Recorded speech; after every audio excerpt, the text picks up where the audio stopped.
নমস্কার, আপনারা দেখছেন সবার খবর। আপনাদের সাথে আমি রঞ্জিত। বিস্তারিত খবরে যাব তার আগে দেখে নেব এই মুহূর্তের সংবাদ শিরোনাম। হর ঘর তিরঙ্গায় অনুপ্রাণিত করতে মালদায় তিরঙ্গা যাত্রা। তিরঙ্গা যাত্রায় সামিল প্রশাসনিক আধিকারিক সহ জনপ্রতিনিধিরা। মালদার বিশিষ্ট সাংবাদিক বাবুল হকের মৃত্যুতে শোকের ছায়া। মালদার প্রেস কর্নারে প্রয়াত সাংবাদিককে শেষ শ্রদ্ধা জ্ঞাপন। রোগীর মৃত্যুকে কেন্দ্র করে রতুয়া গ্রামীণ হাসপাতালে ধুন্ধুমার পরিস্থিতি। পুলিশের সঙ্গে বিক্ষোভকারীদের ধস্তাধস্তি, ঘটনায় আটক 2 বিক্ষোভকারী। 7 বছরের বালককে খুনের অভিযোগে ধৃত সৎমা। ধৃত মহিলাকে বৈষ্ণবনগর থানার পুলিশের তরফে পেশ আদালতে। আসছি বিস্তারিত খবরে। আসন্ন স্বাধীনতা দিবস উপলক্ষে রবিবার তিরঙ্গা যাত্রা আয়োজন করল মালদা জেলা প্রশাসন। আর এই তিরঙ্গা যাত্রার মাধ্যমে হর ঘর তিরঙ্গা অর্থাৎ প্রতিটি বাড়িতে জাতীয় পতাকা উত্তোলনের ব্যাপারে মালদাবাসীকে দেশাত্মবোধে উদ্বুদ্ধ করলেন জেলা প্রশাসনিক আধিকারিক সহ মালদার জনপ্রতিনিধিরা। রবিবার সকালে মালদা জেলা প্রশাসনের পক্ষ থেকে মালদা শহরের ফোয়ারা মোড় থেকে তিরঙ্গা যাত্রা আয়োজন করা হয়। তিরঙ্গা যাত্রায় পা মেলান অতিরিক্ত জেলা শাসক শ্রীনিবাস ভেঙ্কটরাও পাটিল, উত্তর মালদার সাংসদ খগেন মুর্মু, বিধায়ক গোপাল চন্দ্র সাহা, গৌরচন্দ্র মণ্ডল সহ অন্যান্যরা। তারা সকলে মিলে হাতে জাতীয় পতাকা নিয়ে বিভিন্ন স্কুলের ছাত্রছাত্রীদের সঙ্গে তিরঙ্গা যাত্রা করেন। লোকশিল্পীদের উপস্থিতিতে ব্যান্ডবাদ্যি সহকারে বর্ণাঢ্য তিরঙ্গা যাত্রা শহরবাসীর নজর কাড়ে। আর এই বর্ণাঢ্য তিরঙ্গা যাত্রার মাধ্যমে স্বাধীনতা দিবস উপলক্ষে মালদাবাসীকে বাড়ি বাড়ি তিরঙ্গা উত্তোলনের ব্যাপারে দেশাত্মবোধে উদ্বুদ্ধ করেন তিরঙ্গা যাত্রায় অংশগ্রহণকারীরা।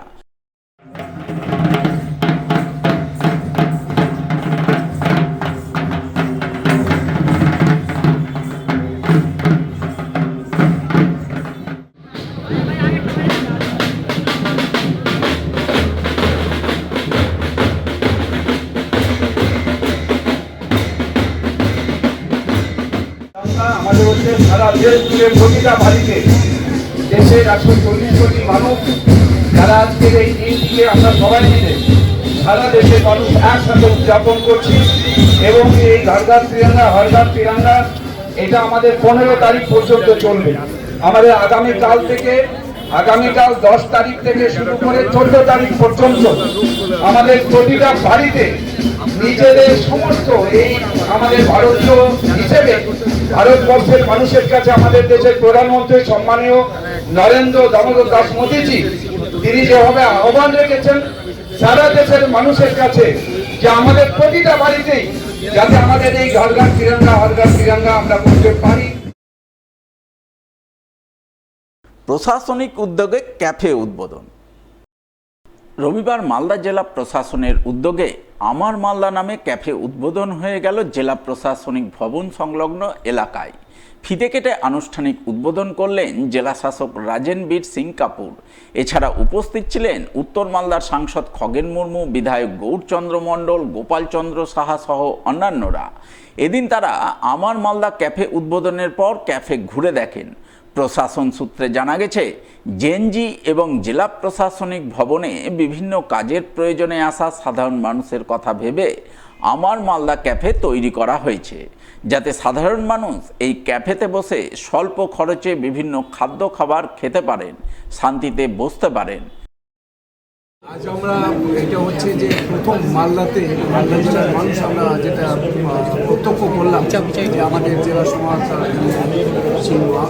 কপুর সাহেব তার উদ্যোগে এই কোঅপারেটিভের মাধ্যমে আমার মালদা ক্যাফে এটা আমাদের আজকে আনুষ্ঠানিকভাবে আজকের এই শুভ দিনে আমাদের সারা দেশে যখন হচ্ছে যে আমরা তিরঙ্গা যাত্রা শুরু করেছি, আমাদের দেশের প্রধানমন্ত্রী নরেন্দ্র মোদীজির তার যে সংকল্প আর সফল হতে যাচ্ছে এই সময়তে আমার মালদা ক্যাফে এটা আমাদের কাছে খুবই একটা হচ্ছে নূতন একটা উপলব্ধি। আমরা এইভাবেই চাই যে এরকম একটা বসা এবং আমাদের এটা সমস্ত মানুষের একটা নিজেদের মধ্যে আদান প্রদান, আমাদের আলোচনা, আমাদের নিজেদের মধ্যে মত বিনিময়, এটার একটা নতুন জায়গা একটা তৈরি হলো। আমি সেই জন্য আমি ধন্যবাদ জানাবো, কৃতজ্ঞতা জানাবো। আমাদের এখানে এখন জেনজির জন্য অনেক আমরা করছি কাজ, ইয়াং জেনারেশন জন্য।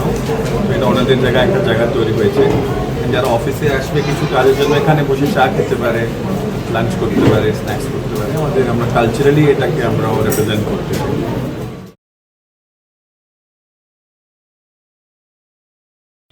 এখন সময় একটি ছোট্ট বিরতির, সঙ্গে থাকুন। গৌরভূমি বলে খ্যাত বঙ্গ সংস্কৃতির মূলধারা মালদা জেলা। অঞ্জলি জুয়েলার্সের নবতম শোরুম এবার মালদায়। অঞ্জলির নতুন ঠিকানা রথবাড়ির কাছে মালদা টাউনের রবীন্দ্র এভিনিউয়ে। অঞ্জলি এখানেও আপনাদের পছন্দের কথা মাথায় রেখে তৈরি করেছে নিত্য নতুন ডিজাইনের সোনার গয়না, হীরের গয়না, রূপোর গয়না, মুক্ত এবং কস্টিউম জুয়েলারি। রয়েছে গ্রহরত্ন এবং জুয়েল প্লাস স্কিমের সুবিধা। অঞ্জলি জুয়েলার্স, সবার জন্য। 26/27 Rabindra Avenue, Malda town. Like করুন মালদা সবার খবর ফেসবুক পেজকে, কারণ সবার খবর সময়ের সাথে জনতার পাশে। ফিরে এলাম বিরতির পর। মালদার সাংবাদিক জগতে ঘটল নক্ষত্র পতন। ইহলোক ছেড়ে পরলোক গমন করলেন মালদার বিশিষ্ট জনপ্রিয় সাংবাদিক বাবুল হক। রবিবার ভোর 3:30 নাগাদ তিনি তাঁর নিজস্ব বাসভবনে শেষ নিঃশ্বাস ত্যাগ করেন। মৃত্যুকালে তাঁর বয়স হয়েছিল 58 বছর। মালদার বিশিষ্ট সাংবাদিক বাবুল হক ছিলেন সুজাপুর চাষপাড়া এলাকার বাসিন্দা। তিনি সপরিবারে সেখানেই বসবাস করতেন। 8-এর দশকে তিনি মালদার সাংবাদিক জগতে পা রাখেন। এরপর তিনি একাধিক সংবাদপত্রে লেখালেখি করেন। তাঁর ক্ষুরোধার লেখনীতে সমাজের বিভিন্ন স্তরের সংবাদ হয়ে উঠত প্রাণবন্ত, যা পাঠকের কাছে ছিল ভীষণ গ্রহণযোগ্য।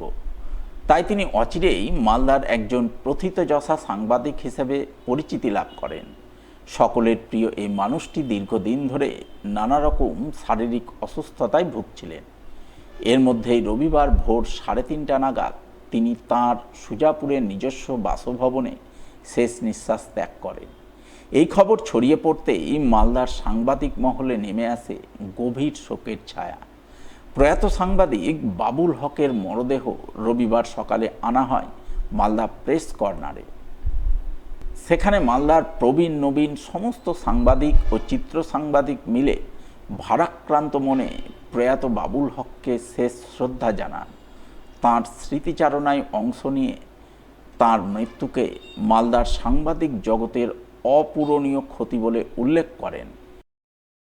সংবাদ আমরা সকালেই পেয়েছি। বেশ কয়েক বছর ধরেই অসুস্থ ছিল। বাবুল চলে যাওয়াটা আমরা সত্যিকারই মেনে নিতে পারছি না। এরকম ওর হাতের লেখনীটা সত্যি আমাদের মধ্যে এই যে জেনারেশনে মানে বলবার নাই, এত সুন্দর লিখত।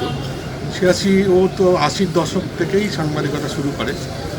প্রথমে শুরু করেছিল হচ্ছে স্থানীয় কাগজে, তারপরে বসুমতী, তারপরে বঙ্গলোক, প্রতিদিনের কাজ করত।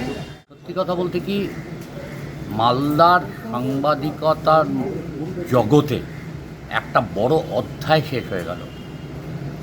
যতদূর আমার মনে পড়ে, আমি অভিজিৎ এবং বাবুল একসাথে শুরু করেছিলাম 1986 সালে কাজের মাধ্যমে। এবং বাবুল হকের যেটা সবচেয়ে বড় বৈশিষ্ট্য ছিল, ও দুর্দান্ত লিখতে পারত, প্রচণ্ড ভালো লিখত না দেখে, এবং ছোট ছোট বিষয়গুলোকে এমনভাবে মানুষের সাথে তুলে ধরত যাতে মনে হতো যে ও হয়তো স্পটে দাঁড়িয়ে রয়েছে। আসলে বাবুলের সঙ্গে আমার সম্পর্কটা দীর্ঘদিনের। আমরা যখন সাংবাদিকতায় এসেছি, আমাদের আগে থেকে সাংবাদিকতায় যারা আছে তাদের মধ্যে বাবুল অন্যতম। এবং বাবুলের সঙ্গে খবর নিয়ে লেনদেন হতো, মানে কথাবার্তা হতো। বহু সময় আমাদের মধ্যে মতবিরোধ ঘটেছে ভীষণ, কিন্তু বাবুলের যে বিষয়টা আমরা কখনো ভুলতে পারি না, বাবুলের হাতটা ছিল চমৎকার। বাবুল লিখতে পারতো খুব ভালো, ভীষণ ভালো লিখতো। সেই সময় মানে সংবাদপত্র জগতে যে কজন সাংবাদিক আমরা এখানে ছিলাম, তাদের মধ্যে যে কজন খুব ভালো লিখতে পারতো, বাংলাটা লিখতে পারতো, আমাদের বাবুল একজন।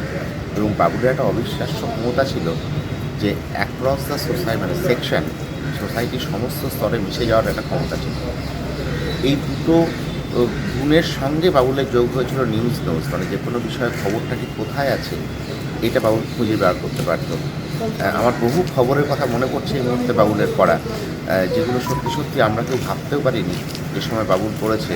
এবং পরে আমরা আমাদের ভাষায় আমরা ঝাড় খেয়েছি ওই খবরটা বেরিয়ে যাওয়াতে। কিন্তু সব ব্রেকিং নিউজের উঠে গেল বাবুল।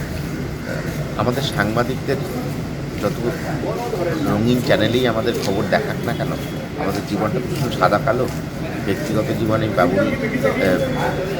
বাবুলের সঙ্গে আমার অনেক ঘনিষ্ঠতা ছিল, অনেক কথা বলেছি। বাবুলদার সঙ্গে আমার পেশাগত সম্পর্ক 3 দশকেরও বেশি। বাবুল হক অত্যন্ত প্রিয় একজন মানুষ, সকলের কাছে আমাদের প্রিয় ছিলেন। বাবুল হকের লেখনী আমরা বলতাম যে সব রিপোর্টার যদি কোথাও খবর করতে একসঙ্গে যায়, সবাই যদি এসে খবর লেখে, তার মধ্যে সবচেয়ে ভালো লেখা যার হবে সেটা কিন্তু বাবুল হক। বাবুল হকের লেখা নিয়ে আমাদের মধ্যে চর্চা ছিল। বাবুল হক খুব পরিচ্ছন্ন, ধূপধুরস্ত থাকতে ভালোবাসতেন। বাবুল হক সবসময় হাসি মুখে। বাবুল হককে যখন আমরা 10 জনের মধ্যে পেতাম, 10 জনের মাঝে গল্পের বাবুলদা অনেক গল্প বলতো, যেটা আমাদের সকলকে মনে স্পর্শ করত। বাবুলদা এমন একজন সাংবাদিক যার জীবনে এই যে সংবাদ জগতের একজন সাংবাদিকের জীবনে কতটা চড়াই উতরাই ঘাত প্রতিঘাত থাকে, তার সবটাই কিন্তু বাবুল হককে জুড়ে ছিল। এই সাংবাদিকতার সবাই হয়তো খুব ভালোটাই দেখেন, অনেকে ভাবেন সাংবাদিক মানে বিশাল কিছু ব্যাপার, কিন্তু সাংবাদিকের জীবনে কত কঠিন সেটা কিন্তু বাবুল হকের মধ্যে আমরা দেখতে পেয়েছিলাম। পরিচিত সাংবাদিক, খুব বিতর্কিত ছিল। ওর লেখাটাই বিভিন্ন নেতাদের বা যারা সরকারি কারণে উপভোগ করত, প্রায় দেখা হতো, আসতো, কথা বলতো। আমি একটু মজা করে বলতাম যে তোমার আগুন লাগবে না, তুমি এমনি বারুদ নিয়ে দাঁড়ালে আগুন লেগে যাবে। তো আজকে সে চলে গেল, এটা খুবই পেইনফুল আমাদের কাছে। আমরা তার কাছে শ্রদ্ধা নিবেদন করলাম।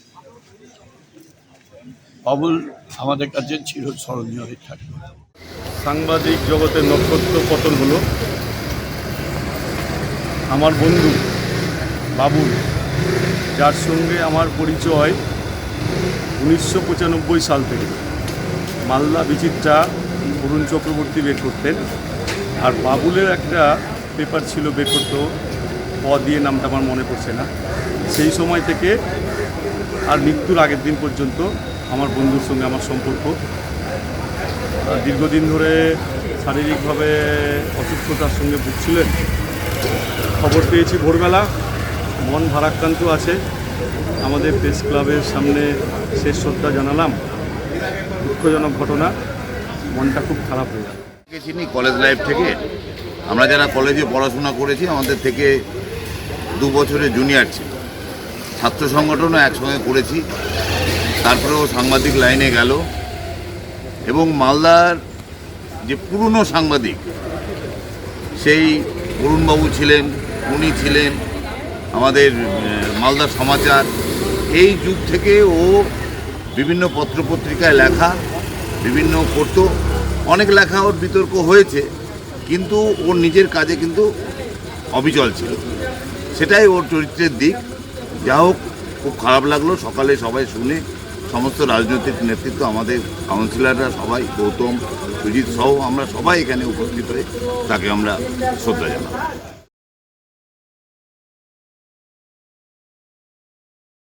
রোগী মৃত্যুকে কেন্দ্র করে ধুন্ধুমার পরিস্থিতি তৈরি হলো মালদার রতুয়া গ্রামীণ হাসপাতালে। মৃত রোগীর পরিবারবর্গ ভাঙচুর চালালো হাসপাতালে। পরিস্থিতি সামাল দিতে গিয়ে পুলিশের সঙ্গে ধস্তাধস্তিতে জড়িয়ে পড়ল মৃতের পরিবারের সদস্যরা।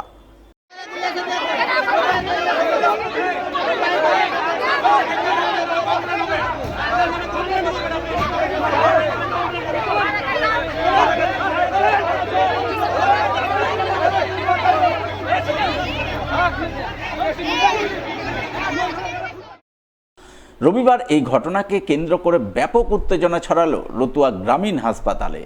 জানা গেছে মৃত ব্যক্তির নাম মোহাম্মদ সাকিব, বয়স 55 বছর। তার বাড়ি রতুয়া থানার ভাদো এলাকার কয়লাপাথার গ্রামে।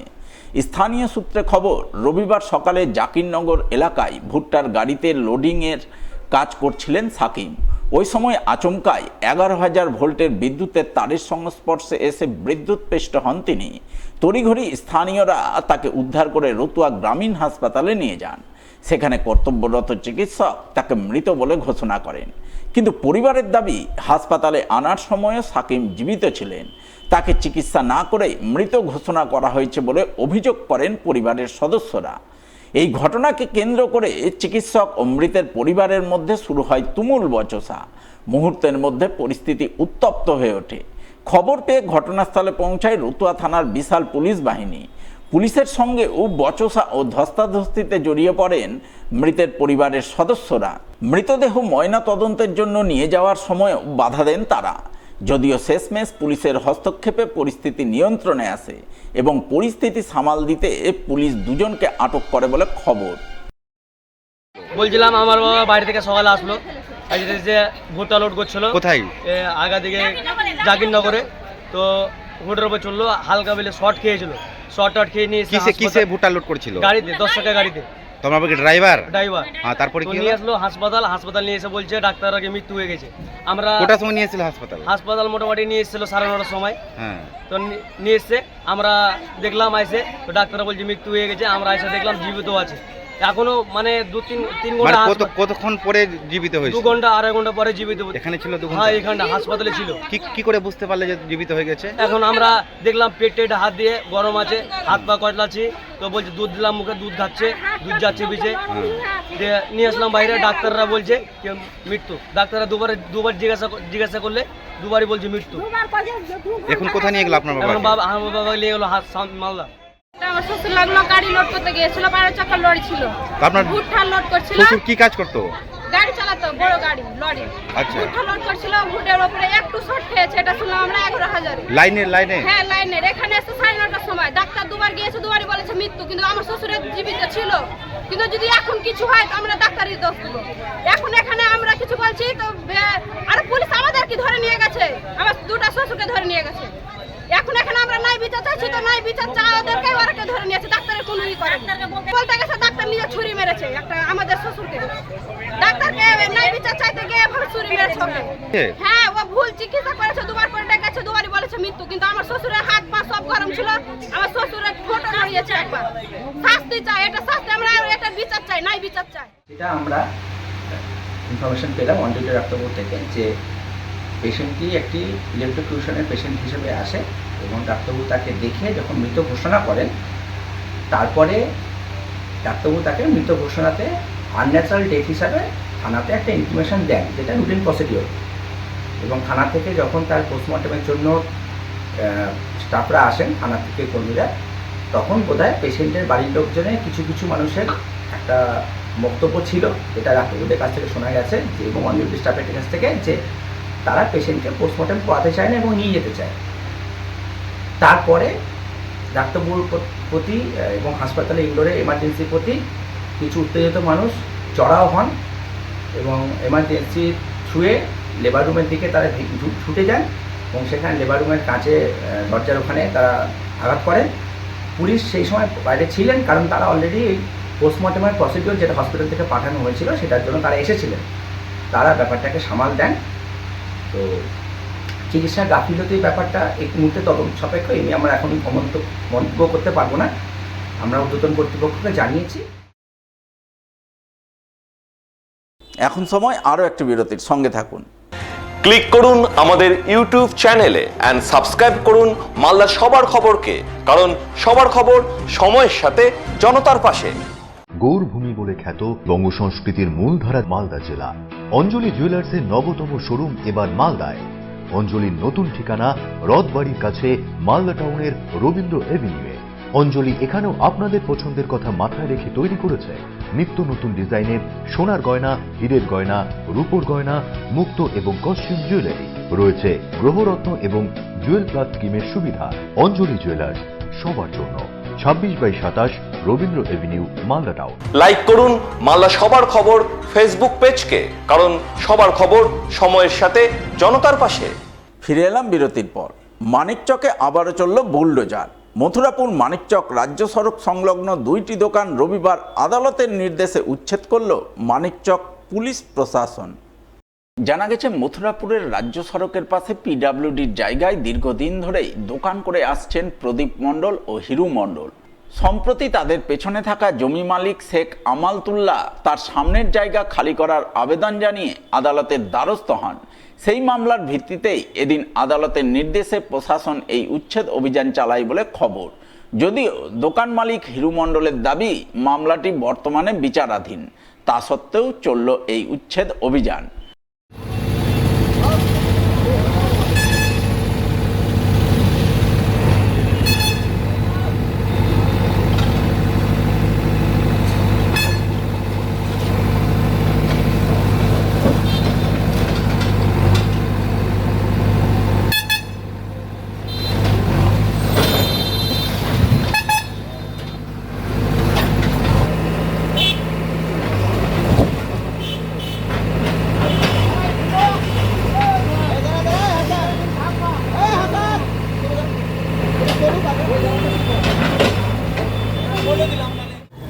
আমরা প্রায় 40 বছর ওপর ধরে আমার বাবারা দোকান করছিল, আমিও অ্যাক্টিভ হয়েছি।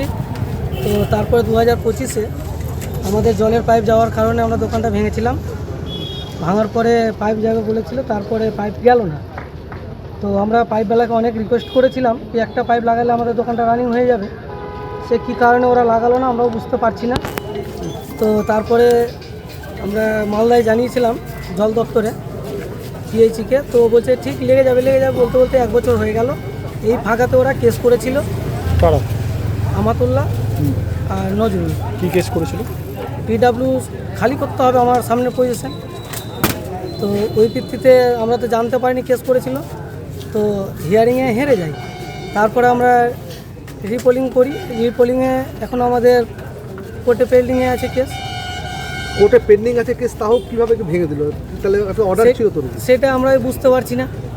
কিন্তু ওদের কাছে তো স্টে অর্ডার আছে। স্টে না, ভাঙার অর্ডার। ভাঙার অর্ডারটা সে 2025-এর আছে। আচ্ছা, আপনাদের কাছে কোনো স্টে অর্ডার ছিল না? আমরা আপিলে আছি, সেই অর্ডারটাই আছে।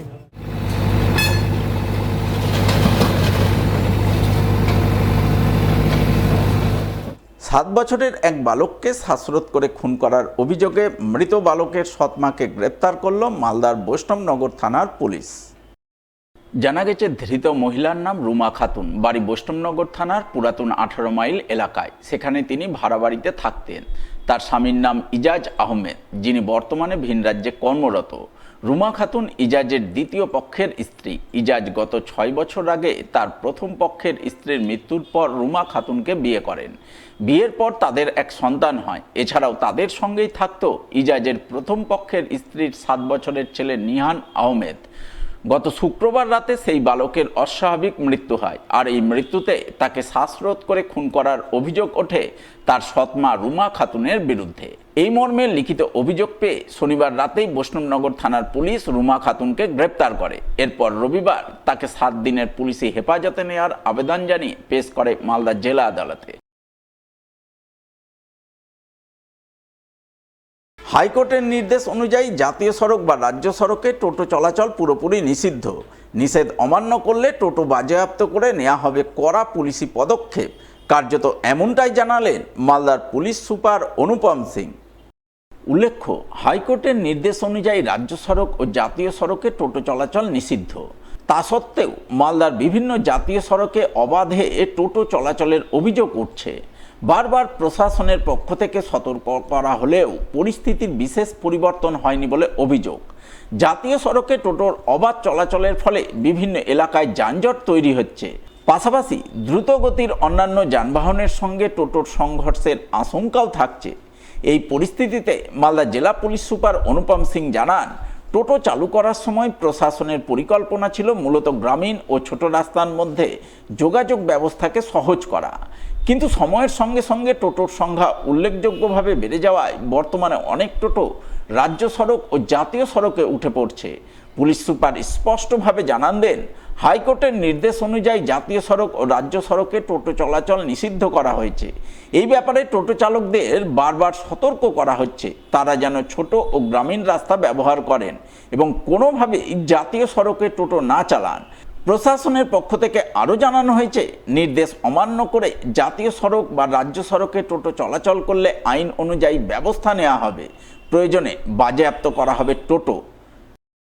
এখন আমি যত টোটোদের চালকদের আছেন ওনাদেরকে বলছি কি আপনারা ভালো করে আইন দেখবেন। ওখানে কোনো রকম ন্যাশনাল হাইওয়েতে বা স্টেট হাইওয়েতে টোটো চালানো কিন্তু নিষিদ্ধ আছে। টোটোটা যখন এসেছিল ওটা ছিল কি গ্রামের রাস্তায় ভিতর গলিগুলোতে, যেখানে বয়স্ক লোক, ছোট ছোট মেয়েরা, আমার মায়েরা যেখানে হাঁটতে পারে না, যদি ওনাদেরকে অসুবিধা হয়, তো ওই ভিতরে রাস্তাগুলোতে টোটো চালানোর জন্য বলা হয়েছিল। কখনোই এটা পরিকল্পনা না তো গভর্নমেন্টের ছিল না তো প্রশাসনের ছিল কি টোটোরা কোনোভাবে হাইওয়েতে উঠবে বা আপনার স্টেট হাইওয়েতে যাবে। এটা দিয়ে অনেকটা দুর্ঘটনা হয়। আপনি জানেন কি টোটোর এত ওয়েট থাকে না, তারপরে প্রপার ওই রকম মেকানিজম নেই কি হাইওয়েতে চালানো। তো আমি আপনাদের মাধ্যমে ওনাদেরকে বলছি কি আপনারা সচেতন হয়ে যান, আপনারা ভিতর রাস্তাতে টোটো চালান, কোনো অসুবিধা নেই। কিন্তু যদি আপনারা ন্যাশনাল হাইওয়ে বা স্টেট হাইওয়েতে চলবেন কিন্তু আপনার টোটোটা জব্দি হবে আর আপনি কিন্তু ছাড়া পাবেন না, এটা আপনারা एकदम इंश्योर করছে। এখন সময় আরও একটি বিরতির সঙ্গে থাকুন। ক্লিক করুন আমাদের ইউটিউব চ্যানেলে এন্ড সাবস্ক্রাইব করুন মালদার সবার খবরকে, কারণ সবার খবর সময়ের সাথে জনতার পাশে। মালদা শহরে আনলিমিটেড ব্রডব্যান্ড ও ৩০০-র অধিক চ্যানেল সহ সমস্ত পে চ্যানেলের সুবর্ণ সুযোগ, সঙ্গে 5G ডুয়েল ব্যান্ড রাউটার ও HD set top box free for use, free installation ও কানেকশন চার্জ। তাহলে আর দেরি কেন? মালদা শহরে বসে পয়সা উসুল এন্টারটেনমেন্টের জন্য আজই যুক্ত হন হ্যাথওয়ের সাথে। কানেকশনের জন্য যোগাযোগ করুন লোকাল কেবল অপারেটরদের সাথে অথবা 7718352788 এবং 7001612078 এই নম্বরে। লাইক করুন মালদা সবার খবর ফেসবুক পেজকে, কারণ সবার খবর সময়ের সাথে জনতার পাশে। ফিরে এলাম বিরতির পর। রবিবার খুঁটি পুজোর মাধ্যমে ৬০তম বর্ষের দুর্গাপুজোর প্রস্তুতি শুরু করলেন মালদা শহরের দক্ষিণ বালুচর সার্বজনীন দুর্গোৎসব কমিটির পুজো উদ্যোক্তারা। এদিন সকালে মালদা ডিএস ময়দান সংলগ্ন পুজো মণ্ডপ প্রাঙ্গণে সাড়ম্বরে খুঁটি পুজোর আয়োজন করেন বালুচর কল্যাণ সমিতির সদস্যরা। ঢাকের জোরালো ধ্বনিতে পুরোহিতের পূর্ণ মন্ত্রোচ্চারণের মাধ্যমে খুঁটি পুজো সুসম্পন্ন হয়, আর এর মাধ্যমে শুরু হয় ৬০তম বর্ষের পুজো প্রস্তুতি। খুঁটি পুজো পর্বে উপস্থিত ছিলেন ইংরেজবাজার পৌরসভার চেয়ারম্যান কৃষ্ণেন্দু চৌধুরী, কল্যাণ সমিতির পুজো উদ্যোক্তা অমিতাভ শেঠ সহ অন্যান্যরা। তাদের মুখ থেকে জানা গেল প্রতি বছরের মতো এবারও বালুচর কল্যাণ সমিতির পুজোয় থাকছে বিশেষ চমক। এবারের পুজোর থিম মা এবার নীল নদের তীরে। এই থিম ভাবনায় মিশরীয় সভ্যতার আদলে সেজে উঠবে পুজো মণ্ডপ। তাই উদ্যোক্তাদের আশা বরাবরের মতো এবারও তাদের পুজোর নজর কাড়বে আপামর দর্শনার্থীর।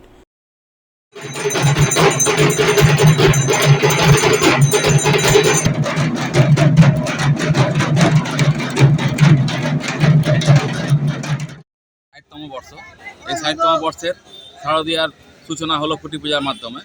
এবার আমাদের প্যান্ডেলের থিম থাকছে মা এবার নীল নদের পারে, মানে মিশরীয় থিম। আর লাইটে থাকে চন্দননগরের বিশিষ্ট লাইট শিল্পী অঞ্জন পালের। কি ধরনের মডেল থাকবে এবার? বিভিন্ন ধরনের মডেল থাকবে, যেমন মিশরীয় সভ্যতার যেসব মডেল নীল নদের পারে, মিশরীয় সভ্যতার যেসব ৫০০ বছর ৬০০ বছর ১০০০ বছর আগেকার যে মডেলগুলো থাকে সেসব মডেল থাকবে। বাচ্চাদের বড়দের বয়স্কদের সবাইকে বিশেষভাবে আকর্ষণ করবে। এই ধরনের বড় আকারের মিশরীয় সভ্যতার প্রকাশ এখানেই পাবে বালুচর কল্যাণ সমিতির মাঠে। অন্যদিকে সাড়ম্বরে খুঁটি পুজো করে আসন্ন দুর্গোৎসবের পুজো প্রস্তুতি শুরু করলেন মালদা শহরের সর্বজয়ী ক্লাবের পুজো উদ্যোক্তারা। এই উপলক্ষে এদিন মালদা শহরের মনস্কামনা রোড এলাকায় অবস্থিত সর্বজয়ী ক্লাব প্রাঙ্গণে ধর্মীয় আচার অনুশাসন মেনে খুঁটি পুজোর আয়োজন করা হয়। খুঁটি পুজো পর্বে হাজির ছিলেন ইংরেজবাজারের বিধায়ক তথা বিধানসভার মুখ্য সচেতক অম্লান ভাদুরী, সর্বজয়ী ক্লাবের পুজো উদ্যোক্তা রঞ্জিত মুসাদ্দি সহ অন্যান্যরা। এদিন খুঁটি পুজো উপলক্ষে ক্লাব প্রাঙ্গণে এক জমজমাট সাংস্কৃতিক অনুষ্ঠান আয়োজন করা হয়, যাকে কেন্দ্র করে আনন্দ মুখরিত হয়ে ওঠে ক্লাব প্রাঙ্গণ। সর্বজয়ী ক্লাবের পুজো উদ্যোক্তারা জানান, এবছর তাদের পুজোর থিম ইচ্ছে ডানা। আশা করছেন এই থিম ভাবনার পুজো মন ভরাবে দর্শনার্থীদের। সর্বজয়ী ক্লাবের এবছর ৫১তম দুর্গোৎসব, তার আজকে শুভ সূচনা আমরা খুঁটি পুজোর মাধ্যমে করলাম।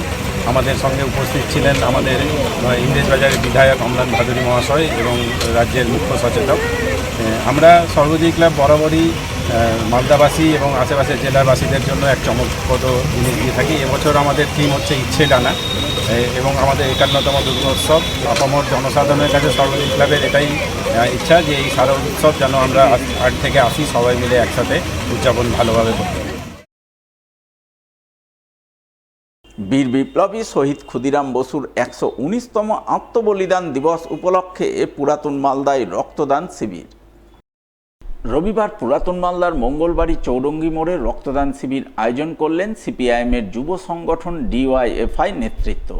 এদিনের শিবিরে সংগঠনভুক্ত সদস্যদের অনেকেই রক্তদান করেন, আর এই রক্তদানের মাধ্যমে শহীদ ক্ষুদিরাম বসুর আত্মবলিদানকে স্মরণ করেন। রক্তদান শিবির উপলক্ষে রক্তদান বিষয়ক সচেতনতামূলক সাংস্কৃতিক অনুষ্ঠানের আয়োজন চোখে পড়ে। এদিনের এই রক্তদান শিবিরে উপস্থিত ছিলেন ডিওয়াইএফআই এর মালদা জেলা সম্পাদক অরূপ পোদ্দার সহ অন্যান্যরা। আত্মবলিদান দিবস উপলক্ষে প্রত্যেকবারের ন্যায় এবছরও আমরা মঙ্গলবাড়ি চৌরঙ্গি মোড়ে স্বেচ্ছায় রক্তদান শিবিরের আয়োজন করে আসি। ভারতের গণতান্ত্রিক যুব ফেডারেশন ডিওয়াইএফআই এর পক্ষ থেকে আমরা ধারাবাহিকভাবে এই রক্তদান শিবির করে থাকি। আজকেও এই মঙ্গলবাড়ি চৌরঙ্গি মোড়ে এই রক্তদান শিবির হচ্ছে। আছো জোয়ান হও আগুয়ান হাকিছে ভবিষ্যৎ, এই স্লোগানকে সামনে রেখে আমরা গোটা যুব সমাজের কাছে বার্তা দিচ্ছি, ডিওয়াইএফআই যেরকম সকলের জন্য শিক্ষা এবং শিক্ষা শেষে কাজের দাবিতে লড়াই আন্দোলন সংগ্রাম করে, সেই রকম মেহনতি মানুষ এবং গরিব মানুষের সামনে বেকার যুবকদের কর্মসংস্থানের দাবিতেও আমরা লড়াই আন্দোলন সংগ্রাম করতে সময় করে থাকি। অন্যদিকে আসন্ন স্বাধীনতা দিবস উপলক্ষে গত 4 বছরের মতো এবারও অঙ্কন প্রতিযোগিতা আয়োজন করলেন মালদা শহরের 16 নম্বর ওয়ার্ডের কাউন্সিলর উদয় চৌধুরী। রবিবার তার উদ্যোগে এবং 16 নম্বর ওয়ার্ড কমিটির ব্যবস্থাপনায় অঙ্কন প্রতিযোগিতা অনুষ্ঠিত হল মালদা শহরের বেলতলা এলাকায়। এদিনের এই প্রতিযোগিতায় বিভিন্ন বয়সী ছেলেমেয়েরা অংশগ্রহণ করে। তারা বিভিন্ন বিভাগে অঙ্কন করে সকলের নজর কাড়ে। এদিনের এই প্রতিযোগিতা পর্ব সুষ্ঠুভাবে সম্পন্ন করতে হাজির ছিলেন 16 নম্বর ওয়ার্ডের কাউন্সিলর উদয় চৌধুরী সহ অন্যান্যরা। বিগত 2022 সাল থেকে স্বাধীনতা দিবস উদযাপন আমরা করে থাকি আমাদের ওয়ার্ডে, এবং তার যে প্রস্তুতি পর্ব তার আগের রোববারে আমরা তারা অঙ্কন প্রতিযোগিতা করি। তারই আজকে 2026 সাল, টানা 5 বছর আমরা এই অঙ্কন প্রতিযোগিতা করে আসছি, যা আমাদের 15ই আগস্ট সন্ধ্যাবেলায় যে সান্ধ্যকালীন যে অনুষ্ঠান, নাচ গান আবৃত্তি সহকারে যে অনুষ্ঠান আমরা পরিচালনা করব, সেইখানে আমরা এই বাচ্চাদেরকে পুরস্কৃত করব। শেষ করার আগে সংবাদ শিরোনাম আরও একবার। হর ঘর তিরঙ্গায় অনুপ্রাণিত করতে মালদায় তিরঙ্গা যাত্রা। তিরঙ্গা যাত্রায় সামিল প্রশাসনিক আধিকারিক সহ জনপ্রতিনিধিরা। মালদার বিশিষ্ট সাংবাদিক বাবুল হকের মৃত্যুতে শোকের ছায়া। মালদার প্রেস কর্নারে প্রয়াত সাংবাদিককে শেষ শ্রদ্ধা জ্ঞাপন। রোগীর মৃত্যুকে কেন্দ্র করে রতুয়া গ্রামীণ হাসপাতালে ধুন্ধুমার পরিস্থিতি। পুলিশের সঙ্গে বিক্ষোভকারীদের ধস্তাধস্তি, ঘটনায় আটক 2 বিক্ষোভকারী। 7 বছরের বালককে খুনের অভিযোগে ধৃত সৎমা। ধৃত মহিলাকে বৈষ্ণবনগর থানার পুলিশের তরফে পেশ আদালতে। এখনকার মতো সবার খবর এই পর্যন্তই। পরবর্তী সবার খবর দেখুন ঠিক 1 ঘন্টা পর। নমস্কার।